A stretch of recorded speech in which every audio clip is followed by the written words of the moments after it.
Okay, so don't get caught up in your mind, because also think meridians can run in different places. Not only that, in my experience, I've seen with meridians, if you look on any acupuncture chart, you'll see, for example, that the gallbladder meridian comes up here and it does a little zigzag through here. Has anybody ever seen that on an acupressure chart?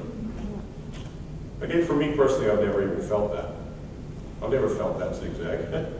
Never felt it energetically or anything. So I'm not going to go with something I don't feel just because somebody told me that it's there. It might give me, what I use those kind of things for is an indication of something, to look for something, right? To have check it out, see if I can feel it. But if in the end I can't feel it, I'm not going to accept it. All right? So with a lot of stuff I use what I would call bands, right? As distinct from meridians. And the reason I use the term band is because it's something physical that I can feel.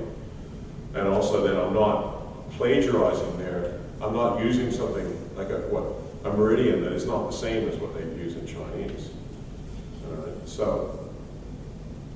So with this style, don't get too caught up in that. We use Chinese medicine as a great guide. It's a fantastic body of knowledge. Okay, but we're not going to be limited by that. We're also going to use the knowledge from India. We're also going to use it at the time. But in the end, what it's going to come down to is not having studying for 2 years Chinese medicine, 2 years of Ayurvedic medicine. You know, I've done that. Okay, I've done my diploma in Chinese herbal medicine, the diploma in Ayurveda. What happens the more you study, the more you realize that there's a lot of different ideas out there, you know.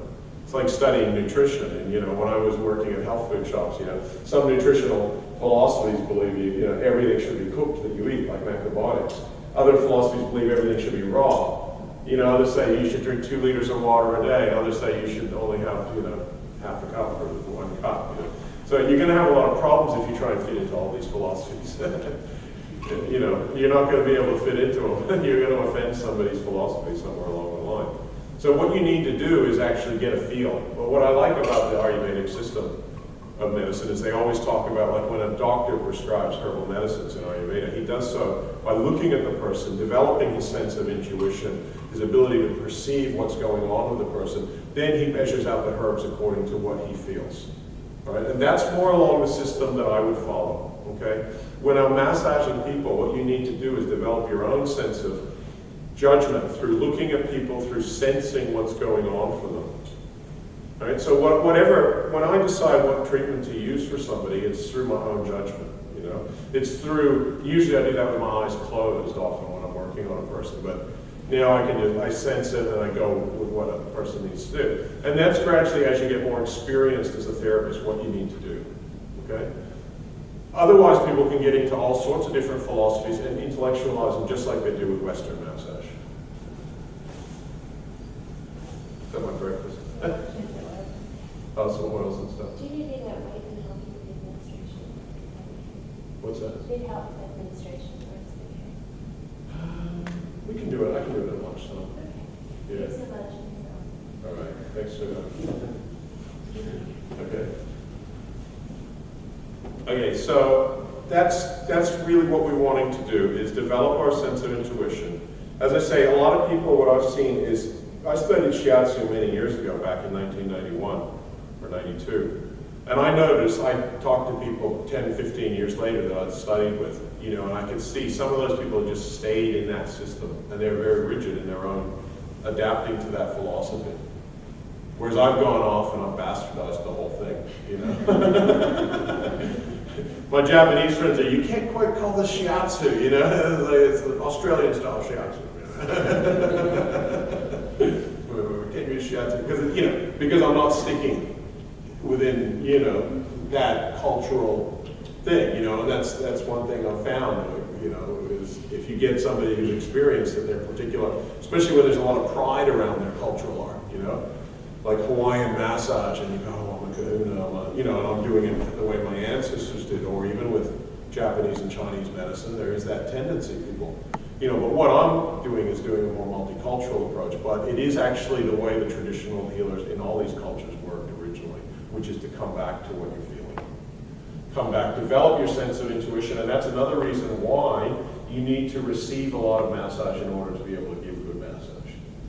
Did anybody notice in their course, after they've received a really good massage, they understood a lot more about massage?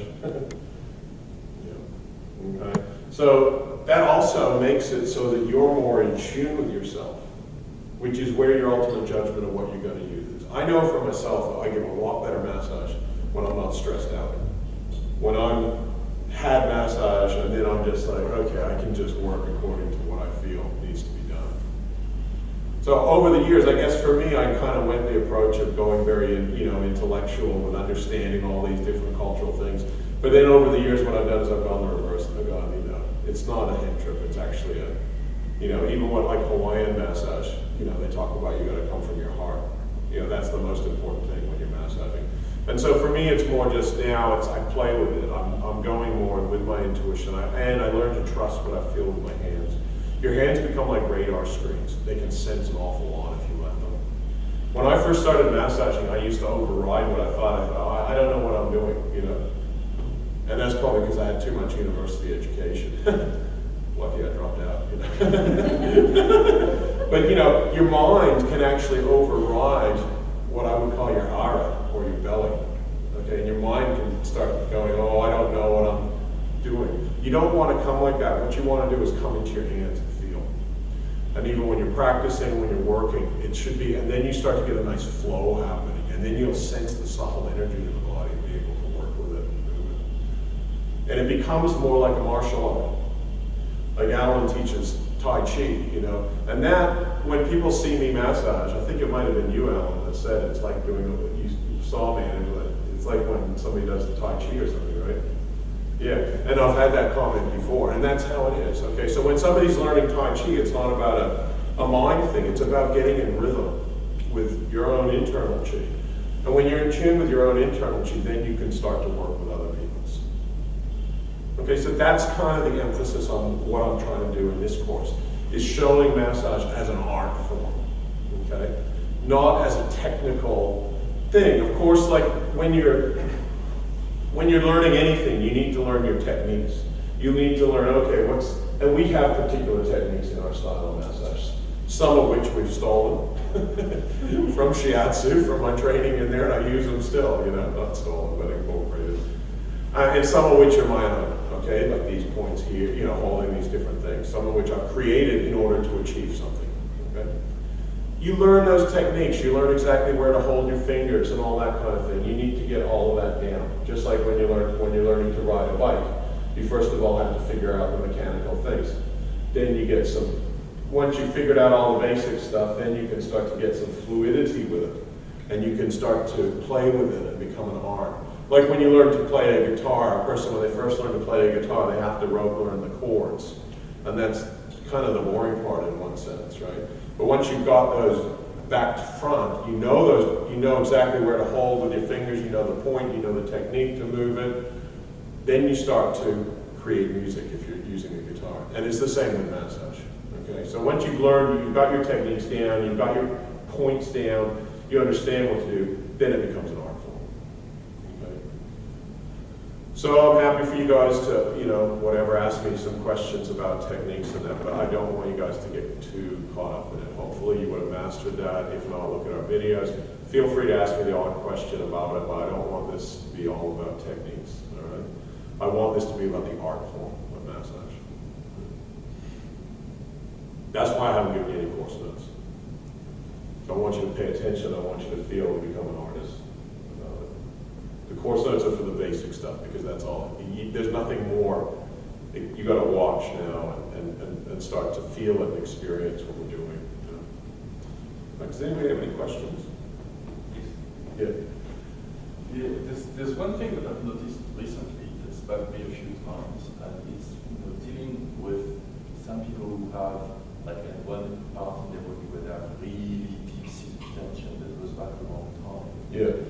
Maybe in particular one person who has like a really bad burn on her back, and that creates a lot of problems in her back. So I've been working with her, and all the scar tissue changed from bluish black to quite healthy, and she thinks I've done wonders on her. But every time I finish on her, and it takes me basically 2 hours to work on her, every time I finish, she feels wonderful. She feels really fine. I don't. I've got a splitting headache, and I feel really lousy. Yeah. See, what you're talking about there is a very common thing, and you're talking about basically almost like being an electrical conductor for her bad energy. You're sapping it out of her, and you're not, instead of just releasing it into the environment, right? Which is why we want the doors open to let a bit of fresh air in, right? Or some incense or something in a room as people start to release. You're absorbing it into your body. Okay? So there's some very simple techniques to avoid that. Okay, with some people, and at certain stages when depending upon how I'm feeling, right? Like if I'm feeling particularly vulnerable, my immune system's down, I'm exhausted, I'll massage, and I've got a client there that's got a lot of, what I would call like a bit of bad energy that you're trying to clear out of, right? Blockages, what sometimes is referred to as bad chi.